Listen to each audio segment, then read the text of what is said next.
Hey guys, welcome back to MMA Library. Today in MMA and UFC news, Michael Bisping's son, Lucas, hits Bisping with a one-eye joke. Here's the clip. One leg. This guy's got one arm. This guy's got no head. What are these, disabled gingerbread men? Yes, and I made a one-eye one. It looks like you. Oh, well, that's... And this is you if you continued fighting. That is just... What do you mean? Well, no eyes. If I continued fighting. I like the Cyclops. Yeah. Khamzat Chimaev has been heavily criticized recently as he went out of his way to celebrate an MMA victory for the son of Khamzat Chimaev. Khamzat posted to social media praising Ali Kadyrov after he made his MMA debut recently at the age of 16 and was cornered by Khamzat Chimaev. Kadyrov's son was awarded the victory in a bout that is now being seen as a fixed fight. Daniel Cormier gives his opinion on why Sean O'Malley won't get a title shot against Aljamain Sterling before Henry Cejudo.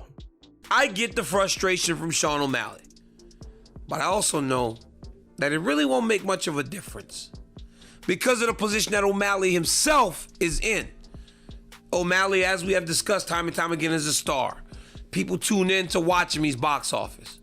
But if you recall, O'Malley won a disputed decision over the former champion Petr Yan. Now, it did look like he was going to be next in line, especially after Aljamain Sterling started talking about the challenger. Like, he kept bringing him up. He kept bringing him up and bringing him up. So it looked like O'Malley was going to get his opportunity. But when Cejudo comes back, right, for all that he's done, Cejudo is within his right to expect and does warrant a championship fight. Now, Dominic Cruz was mad at me because he said that Henry ran away, essentially. He left as the double champ. He didn't have to go through the gauntlet of guys to try and maintain that championship. But the reality is, when a guy like Cejudo comes back, he steps right back into a championship because he knocked out Dominic Cruz. He also knocked out TJ Dillashaw at 125 pounds. Why does that matter? It matters because of this. Aljamain Sterling is essentially running through a gauntlet of former champions. All guys that have held the belt at one point, and two, who hadn't even lost the belt when they left. Conor McGregor recently praised Alex Periera for his fighting skills, following the footage posted earlier in the week of Pereira sparring with a glory kickboxer.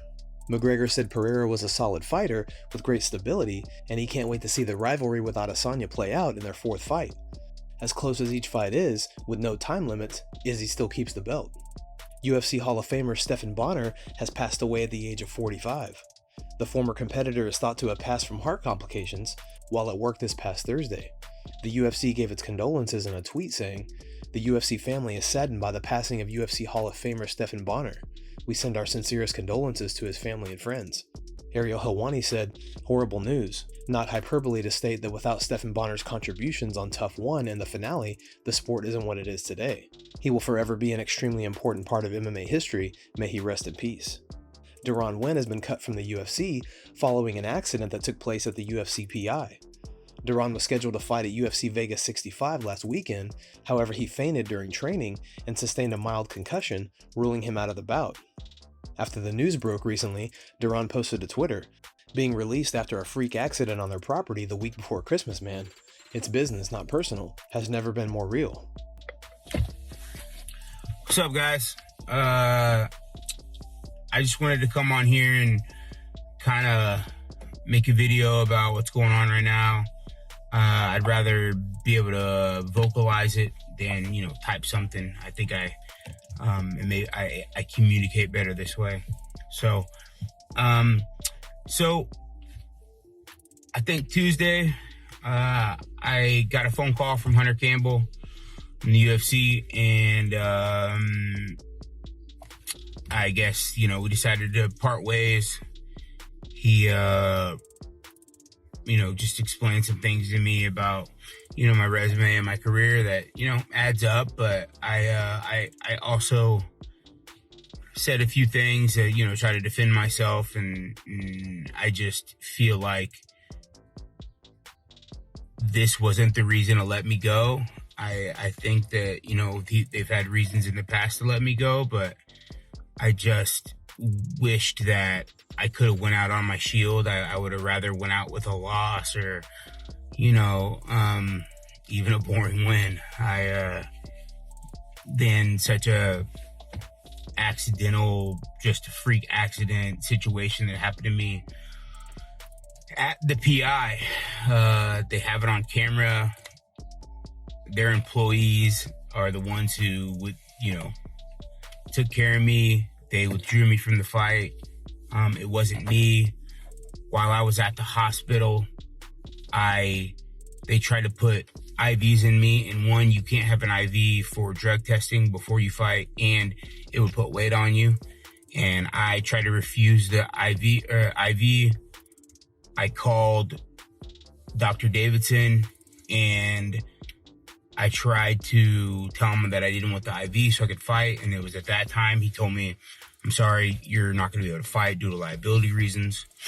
Adesanya has recently shared some footage of himself working on takedowns. Here's the clip.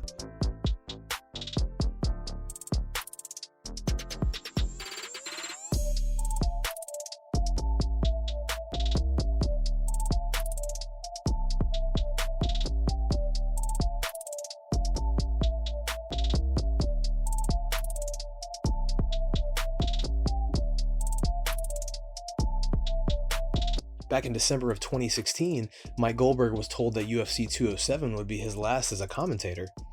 Dana at the time made a speech to let fans know that this was just business and nothing personal. Goldberg was eventually replaced by John Anik. Recently, Mike Goldberg has reflected on the situation with Ariel Helwani and had this to say. Because I would like to run that one back, because did Dana say anything? And I mean, it was an awkward situation. Craig Borsari was wonderful. The hugs, the tears, everything was there. I should have been the guy to be proactive and walk up and thank Dana as I look back at it. I should have done that. I should have said, Dana, thank you, because business is business.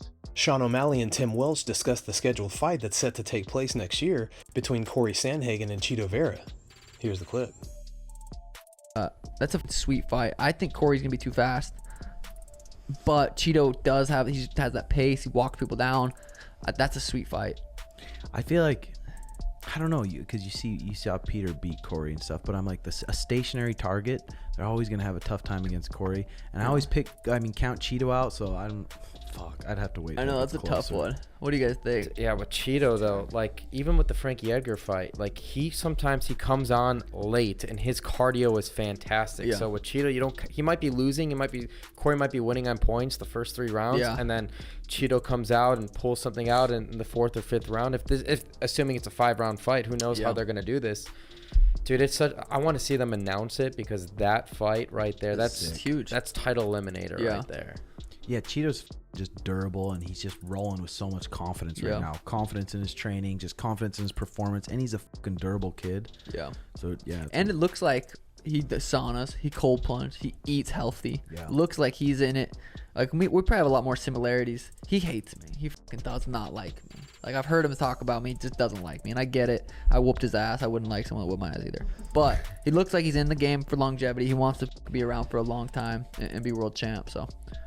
Well, who does Merab fight?